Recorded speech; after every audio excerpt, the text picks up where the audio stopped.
Hi friends, இன்றைக்கி August 21 Pandian store season 2ல் என்ன நடக்குதுன்னு சொல்லிட்டு பார்க்கலாம். ஒரே ஒரு சின்ன விஷயத்தை மட்டும் சொல்லிடுறேங்க. ஒரு ஷர்ட்டில் சட்னி கரை பட்டுருது. அதை வச்சு ஒரு எபிசோடையே கொண்டு போகலாம் அப்படின்றத இன்றைக்கி பாண்டியன் ஸ்டோர் சீசன் 2ல் காட்டியிருக்காங்க. நேற்று சரவணனும் மயிலும் டிஃபன் சாப்பிட்டுட்டு இருக்கும்போது அப்போது அந்த பேரர் தெரியாமல் சட்னி கொட்டிடுறாங்க. இந்த தங்கமயில் உடனே அவங்க கிட்ட சண்டைக்கு போகிறது, அப்புறம் மேனேஜரை கூப்பிடுங்க அப்படின்லாம் அலப்பறை பண்ணுறாங்க. அதுக்கப்புறம் ரூமுக்கு அந்த ஷர்ட்டை கசக்கிறாங்க இல்லையா, அதோட நேத்து கதை முடிஞ்சதுங்க.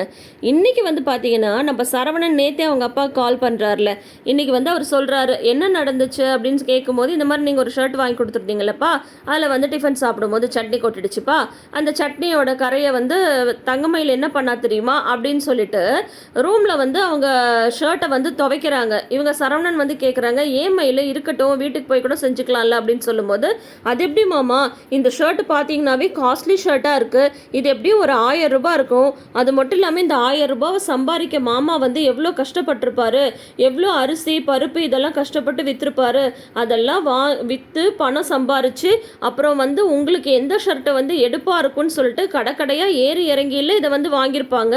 அப்படிப்பட்ட ஷர்ட்டில் கரைப்பட்டுருச்சுன்னு தெரிஞ்சா மாமா மனசு எவ்வளோ கஷ்டப்படும். அதனால் இது உடனே துவைச்சி சரி பண்ணாதான் மாமா எனக்கு திருப்தியாக இருக்கும் அப்படின்னு சொல்லிட்டு தங்கமயில் சொல்லியிருக்காங்க.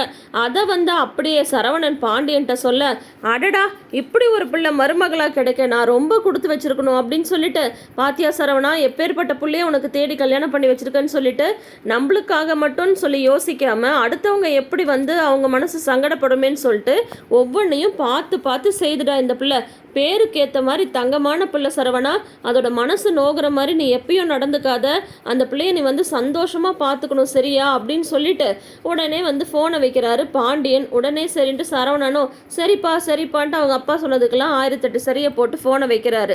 செந்திலும் பாண்டியனும் தான் வண்டியில் வந்துட்டு இருக்காங்க. ஏப்பா என்ன அப்படின்னு செந்தில் கேட்க, விஷயத்தை பாண்டியன் சொல்ல, பாத்தியாடா எப்பேற்பட்ட பிள்ளைய நான் மருமகளாக கொண்டாந்துருக்கேன்னு சொல்லிட்டு, இந்த மாதிரி பிள்ளைலாம் மருமகளாக கிடைக்க நான் கொடுத்து வச்சிருக்கணும்டா, உடனே அதை துவைச்சு மாமனார் வாங்கி கொடுத்த சட்டையாச்சே அதில் கரை இருக்கக்கூடாதுன்னு சொல்லிட்டு அந்த பொண்ணு என்னெல்லாம் பண்ணியிருக்கு பாத்தியா அப்படின்னு சொல்லிட்டு பெருமையாக பேச, ஆமாப்பா ஆமாப்பான்னு சொல்லிட்டு செந்திலும் சொல்லிடுறாரு.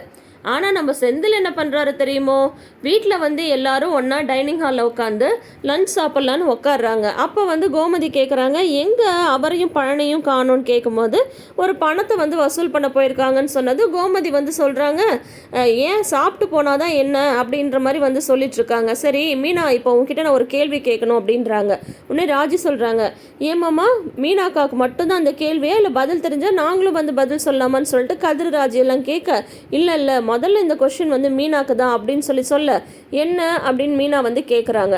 இப்போது ஒரு ஷர்ட்டு ஒரு புது ஷர்ட் நான் போடுறேன், அதில் ஒரு கரையாயிடுச்சு, அதை நீ என்ன பண்ணுவ அப்படின்னு சொல்லி கேட்குறாங்க. இது என்னடா இப்படி ஒரு கேள்வியாக இருக்குது அப்படின்னு சொல்கிறாங்க. என்ன ஃபஸ்ட்டு நான் பார்ப்பேன், கரை கம்மியாக பட்டிருக்கா அதிகமாக பட்டிருக்கா அப்படின்னு கேட்குறாங்க. பார்த்தீங்கன்னா அதிகமாக தான் பட்டிருக்கு, சட்னி கரை பட்டிருக்கு, அதுவும் புதினா சட்னி அப்படின்னு சொல்கிறாரு. புதினா சட்னியா, அதுவும் வேறு நிறைய பட்டிருக்குன்னு சொல்கிறீங்க, அதெல்லாம் துவைச்சாலும் போகாது, சரின்னு சொல்லிட்டு தூக்கி போட்டுறேன் அப்படின்றாங்க மீனா. ஏப்பா ராஜி நீ என்னப்பா பண்ணுவ அப்படின்னதும், இப்போ கதிர் ஷர்ட்டில் அந்த மாதிரி ஆகிருக்கு, நீ என்ன பண்ணுவ, அதுவும் கதிருக்கு ரொம்ப ராசியான சட்டைன்னு வச்சுக்கோ ஏன் அப்படின்னு சொல்கிறாரு.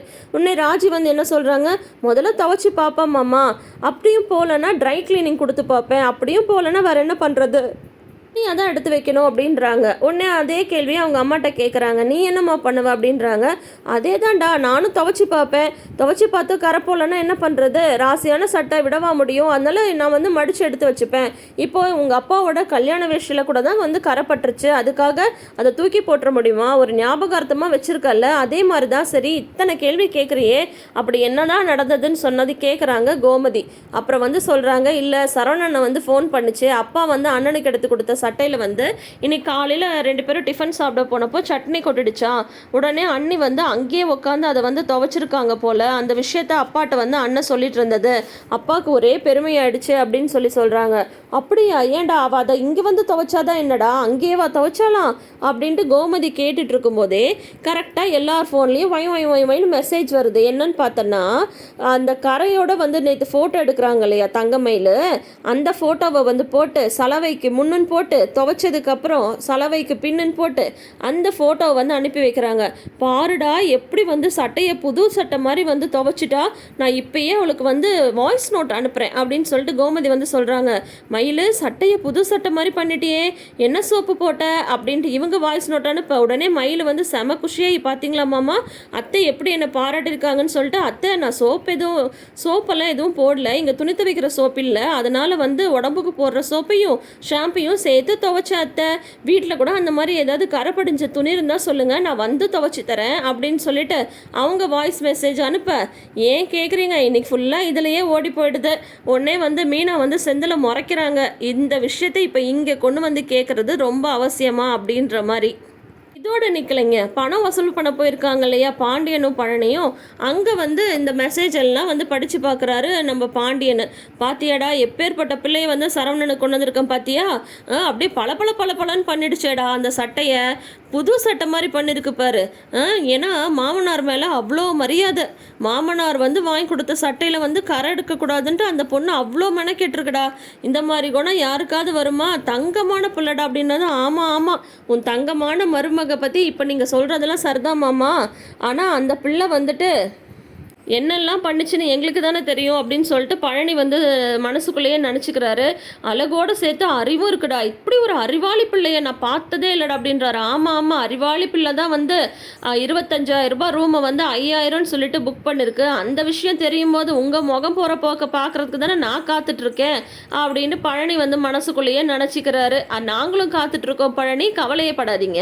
அதுக்கப்புறம் இங்கே வீட்டில் வந்து யார் வீட்டில், முத்துவேல் வீட்டில் என்ன ஆயிடுதுன்னு பார்த்தீங்கன்னா, வடிவோட அண்ணனை கூட்டிட்டு வராரு சக்திவேலு. அவரு கூட்டிட்டு வர தோரணையை பார்த்தா வேணுக்குனை தான் கூட்டிட்டு வராருன்னு சொல்லி தோணுது.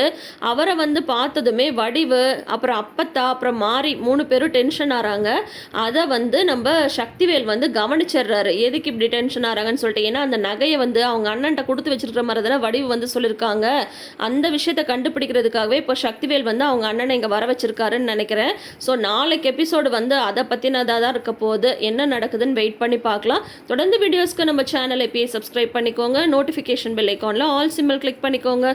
கூடவே இந்த ப்ரிவ்யூ பற்றி உங்களோட கருத்துக்களை மறக்காமல் ஷேர் பண்ணுங்கள். தேங்க்யூ.